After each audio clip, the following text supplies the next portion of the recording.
Welcome to வெண்மணி Balakrishnan. So மக்களை பார்த்தீங்கன்னா இன்றைக்கி வந்து நிறைய விஷயங்கள் வந்து போரில் நடந்துட்டு இருக்குது. So Iran, Israel, America, so இந்த 3 நாடுகள் வந்து போர் தொடர்ந்து பண்ணிகிட்டு இருக்குது.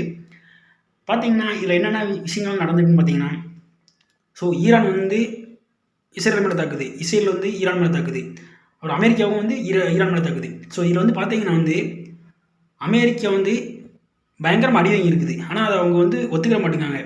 ஆனால் பார்த்தீங்கன்னா வந்து அவங்க கணக்கில் வந்து என்ன சொல்கிறாங்கன்னா வந்து ஒரு 10 பேர் 20 பேர் இறந்தா சொல்கிறாங்க. அப்படி கிடையாது, நிறைய பேர் இறந்துட்டாங்க. ஸோ பார்த்தீங்கன்னா வந்து மொத்தமாக பார்த்தீங்கன்னா ஒரு 2100 பேர் இறந்துருக்காங்க. இது ரொம்ப நிஜமாகவே வருந்தத்தக்க விஷயம். எதுக்கு இந்த போர் அப்படிங்கிறது தெரியல. ஸோ இந்த போரில் பார்த்தீங்கன்னா மெயினாக இதில் வந்து பார்த்தீங்கன்னா வந்து ஈரானில் வந்து காமினானி அவர் இறந்துட்டார். ஸோ இப்போ வந்து புதுசாக ஒரு தலைவர் வந்து பதவியேற்றிருக்காரு. அவர் யார் பார்த்தீங்கன்னா வந்து அதாவது முஜ்தபா காமினானி. இது யாரும் கிடையாது, அவருடைய பையன் தான். ஸோ வந்து ஏற்கனவே வந்து அவங்க ப்ரொட்டஸ்ட் பண்ணியிருக்கிறாங்க. என்னென்னா ஸோ இந்த மாதிரியாக வந்து ஈரானில் வந்து தலைமுறையாக வந்து யாரும் வந்து நாட்டாளக்கூடாதுன்னு ப்ரொட்டஸ்ட் பண்ணியிருக்கிறாங்க. ஆனால் இப்போ இருக்கிற பார்த்தீங்கன்னா இந்த பதவி ரொம்ப டேஞ்சரானது. ஏன்னா ஈரானில் எந்த தலைவர்கள் பதவியேற்றாலுமே அவங்கள கண்டிப்பாக காலி பண்ணுவோம் அப்படின்னு சொல்லி ஈரான் சொல்லியிருக்காங்க, அமெரிக்காவும் சொல்லியிருக்கிறாங்க. ஏன்னா இருக்கிற எல்லாத்தையும் வந்து ஒருத்தரையாக அழிச்சிட்டு இருக்கிறாங்க. ஸோ வந்து கண்டிப்பாக வந்து ஈரான் மேலே நாங்கள் தாக்குதல் நடத்துவோம் அப்படின்னு வந்து இஸ்ரேல் வந்து திட்டோட்டமாக இருக்குது. ஸோ பார்த்தீங்கன்னா இதில் வந்து அந்த போஸ்டிங் வந்து ரொம்ப வந்து சாதாரண போஸ்டிங் கிடையாது, ரொம்ப கஷ்டமான போஸ்டிங்கு. ஸோ அது வந்து பார்த்திங்கன்னா இராணுவத்தை நம்ம நாட்டில் பார்த்திங்கன்னா வந்து ஸோ இராணுவத்தை பார்க்குறாங்க, ஸோ மக்களை பார்க்குறாங்க. அப்படி கிடையாது. ஸோ இராணுவத்தை பார்ப்பாங்க, மக்களை பார்ப்பாங்க. அதுக்கப்புறமேட்டு ஸோ அங்கே பார்த்திங்கன்னா இராணுவத்தை பார்ப்பாங்க, மக்களை பார்க்கணும். எல்லாமே வந்து ரிலீஜன் சம்மந்தமாக ஸோ அதுலேயும் வந்து அவங்க வந்து ரிப்போர்ட் பண்ணணும். ஸோ இந்த மாதிரி வந்து ஒரு குரூசியலான ஒரு அந்த போஸ்டிங் தான். ஸோ அதனால் என்ன பண்ணுறாங்கன்னா வந்து அவங்க வந்து கஷ்டம் தான். ஆனால் உயிருக்கு பயந்து இல்லை பணைய வச்சு தான் வந்து அந்த வேலையை அவர் செய்யணும். ஸோ வந்து அது வந்து செய்கிறதுக்கு வந்து ரெடியாக இருக்கிறாரு. ஸோ இந்த மாதிரி வந்து பலதரப்பட்ட இப்போ வந்து எல்லா நாடுகளும் வந்து பார்த்திங்கன்னா வந்து இந்த மாதிரியாக அதிகமாக வந்து போர் நடக்கிறதுனால வந்து விலைவாசி அதிகமாகுது. ஸோ நம்மளுக்கு வந்து பை ரோடு பை வந்து ஃப்ளைட்டில் வரக்கூடிய அந்த எல்லா சரக்குகளும் வந்து தேங்கி நிற்கிது. ஸோ பார்த்திங்கன்னா வந்து மெயினாக வந்து என்னாச்சுன்னா வந்து கத்தார் பகுதியில் வந்து மற்றும் துபாய் பகுதியில் வந்து பார்த்திங்கன்னா வந்து எண்ணெய் கிடங்குகள் எல்லாமே வந்து ஃபுல்லாக வந்து க்ளோஸ்லாம் இருக்குது.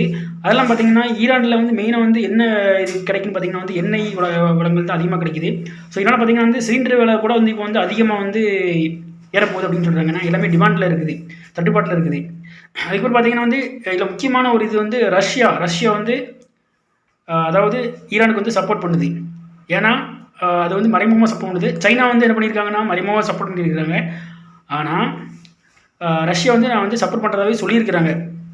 ஏன்னா ஈரான், ரஷ்யா ரெண்டும் அதில் பார்த்திங்கன்னா வந்து இஸ்ரேல் கூட அமெரிக்கா இருக்குது, மாறி அடிக்கிறாங்க. ஸோ இதில் வந்து என்னென்னா வந்து அமெரிக்கா வந்து என்ன எதுக்க வேண்டி அவங்க இந்த மாதிரி வந்து அடிக்கிறாங்க அப்படின்னு சொல்லி காரணம் என்னென்னா ட்ரம்ப் சொல்லியிருக்கிறாரு. ஸோ வந்து யாரையும் விட்டு வைக்க மாட்டோம் ஈரானில் அப்படின்னு இருக்காரு. காரணம் என்னென்னா வந்து அவங்க ஏன்னா ஈரான் என்ன சொல்கிறாங்கன்னா ஸோ அமெரிக்கா வந்து எங்களை அடிக்க காரணம் என்னென்னா எங்கள்கிட்ட இருக்கிற இந்த எண்ணெய் வளங்களையும் கனிம வளங்களையும் திருடுறதுக்காக வேண்டி இவங்க பண்ணுறாங்க. ஸோ இது வந்து இதான் அமெரிக்காவோட நோக்கம் அப்படின்னு சொல்கிறாங்க. ஆனால் இஸ்ரேல் எதுக்கு அடிக்குன்னு பார்த்தீங்கன்னா வந்து இஸ்ரேலேருந்து எதுக்கு அடிக்குன்னு தெரியல. இஸ்ரேலில் மாதிரி குற்றமாக வந்து யாருமே கிடையாது அப்படின்னு வந்து ஈரான் சொல்கிறாங்க. ஏன்னா நைட்டில் வந்து என்ன பண்ணியிருக்காங்கன்னா வந்து பயங்கரமாக தாக்குதல் ஏற்படுத்தியிருக்காங்க. அதுவும் வந்து பார்த்திங்கன்னா வந்து இந்த எண்ணெய் கிணறுகள் இருக்கலாம், அதில் தான் ஃபுல்லாக வந்து பிளாஸ்ட் பண்ணியிருக்காங்க. அது தீப்பற்றி எப்படி எரியுது. ஸோ அமெரிக்கா இதெல்லாம் விரும்பாது. அமெரிக்கா வந்து இந்த மாதிரியாக ஒருத்தங்களை வந்து எரிய வச்சு பார்த்தது இப்போ இந்த கண் கூட வந்து குளிர்றதெல்லாம் வந்து அமெரிக்காவுக்கு தெரியாது, அது பிடிக்காது. ஆனால் இஸ்ரேல் இந்த மாதிரி பண்ணியிருக்கிறாங்க. பண்ணனால என்ன பார்த்திங்கன்னா வந்து ஃபுல்லாக அமிலமலை அங்கே சுவாசிக்க முடியல. ஸோ இந்த மாதிரி வந்து நிறைய ஒரு இஷ்யூ இருக்குது. இது பார்த்திங்கன்னா வந்து ரொம்ப நிஜமாக பாதிக்கப்படுவாங்கன்னு தான் நினைக்கிறேன் எல்லாருமே. ஏன்னா அங்கே யாருமே இருக்க முடியல, எல்லாருமே அலறடிச்சுட்டு ஓடுறாங்க. இன்னைக்கு ஈவினிங் கூட பார்த்திங்கன்னா வந்து இஸ்ரேல் வந்து ஈரான் மேலே குண்டு போட்டுருக்கதா சொல்கிறாங்க. ஸோ வந்து அது ஈரானும் பதிலுக்கு தாக்குதல் நடந்தது. ஸோ மொத்தமாக பார்த்திங்கன்னா ஈரானில் மட்டும் 1500 பேர் இறந்து. ஸோ இந்த மாதிரி வந்து நிறைய விஷயம் நடக்குது. ஸோ இதெல்லாம் பார்த்திங்கன்னா வச்சுக்கோங்க ரொம்ப கஷ்டமாக இருக்குது. ஏன்னா வந்து வேர்ல்டு வார் அப்படிங்கிறது வந்து ஸ்டார்ட் ஆகிருமோன்னு பயமாக இருக்குது. ஏன்னா இப்போவுமே பார்த்திங்கன்னா வந்து எல்லாமே விலைவாசி எல்லாமே ஏறிடுச்சுது. ஸோ பொருட்கள் விலை எல்லாமே வந்து மக்கள் வந்து திண்டாடுதாங்க. ஸோ ஒரு பொருளும் கிடைக்காது, என்னெல்லாம் கிடைக்காது. பெட்ரோல் டீசலோடைய விலைலாம் வந்து அதிகரிக்கும் போதுன்னு சொல்லிக்கிட்டு இருக்காங்க. ஸோ இப்படி இருக்கும்போது என்ன வந்து நமக்கு தான் ரொம்ப கஷ்டம். மக்கள் வந்து பார்த்திங்கன்னா வந்து சாதாரண இயல்பு நிலைக்கு வாழ்க்கையை திரும்பது வந்து ரொம்ப அரிதாக போயிடும். ஸோ எனக்கு தெரிஞ்ச அளவு என்ன பண்ணால் இந்த போரை நிப்பாட்டுறது ரொம்ப நல்லது. ஸோ வந்து ஏன்னா யாருக்கும் ஒருத்தவங்க வந்து சளைச்சவங்க கிடையாது அப்படிங்கிற ஒரு நோக்கத்தில் என்ன பண்ணுறாங்கன்னா வந்து மாறி அடிச்சுக்கிட்டாங்க. ஸோ மெயினாக வந்து பார்த்திங்கன்னா வந்து ஈரான்கிட்ட வந்து இவ்வளோ பெரிய பலம் இருக்குது அப்படிங்கிறது யாருக்குமே தெரியாமல் போச்சு. ஏன்னா நான் சொன்ன மாதிரி சுரங்கங்கள்லாம் இருக்குது. சுரங்கங்கள்லாம் பார்த்தீங்கன்னா அண்டர் கிரவுண்டெல்லாம் வந்து ஃபுல்லாக வந்து ஆர்மி இறக்கி வச்சிருக்காங்க, ஃப்ளைட்லாம் இறக்கி வச்சிருக்காங்க. இவங்க என்ன சொல்கிறாங்கன்னா அமெரிக்கா ஈரானில் இருக்க நாங்கள் முக்கால்வாசி தான் நாங்கள் அடித்து தகர்த்திட்டோம், இன்னும் கொஞ்சம் மட்டும் தான் இருக்குது, அடிச்சுன்னா மொத்தமாக காலியாயிரும் அப்படின்னு சொல்கிறாங்க. ஆனால் அதை வந்து ஈரான் வந்து ஒத்துக்க மாட்டேங்காங்க. ஸோ என்னத்துல இருந்தாலுமே வந்து இழப்பீடு தான். ஸோ நம்ம சேனலில் வந்து நம்ம வந்து பேசியிருக்கிறோம். ஆனால் வந்து இந்த மாதிரி வந்து 2000 பேர் இறந்துருக்காங்க, 3000 பேர் இறந்துருக்காங்க, நம்ம வந்து யார்த்தையும் சொன்னதே கிடையாது, நம்ம அதை பற்றி பேசணும் கிடையாது. ஆனால் இது வந்து 2500 பேர் மொத்தமாக இறந்துருக்காங்கன்னு சொல்கிறாங்க. நிஜமாக கஷ்டமாக தான் இருக்குது. இதில் வந்து இஸ்ரேலில் வந்து ஒரு 500 பேர் இறந்துருக்கா சொல்கிறாங்க. ஆனால் பார்த்தீங்கன்னா இஸ்ரேல் அது வந்து மறுப்பு தெரிவிக்குது, எங்கள் இதில் கம்மியாக தான் இறந்துருக்காங்க அப்படிங்கிறாங்க. ஸோ எல்லா நாடுமே ஒருத்தங்களுக்கு வந்து என்ன பண்ணுறாங்கன்னா வந்து இருக்கிற நிலைமையை வந்து புரிஞ்சிக்காமல் வந்து அது இல்லை இது இல்லை அப்படின்னு சொல்கிறாங்க. இதனால் பாதிக்கப்படுறது பார்த்திங்கன்னா வந்து அப்பாவி மக்கள் தான். ஸோ எனக்கு தெரிஞ்சு மக்கள் எல்லாருமே வந்து ஒற்றுமையாக இருக்கிறது நல்லது.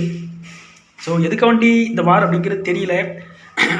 ஸோ நீ பெருசா நான் பெருசா அப்படிங்கிறது வந்து அது முக்கியம் கிடையாது.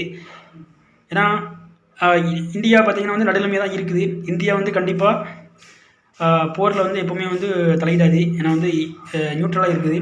ஸோ நம்மளுக்கே தெரியும். ஸோ இது சம்பந்தமாக நீங்கள் என்ன நினைக்கிறீங்க அப்படிங்கிறத வந்து கமெண்ட் பாக்ஸில் கமெண்ட் பண்ணுங்கள்.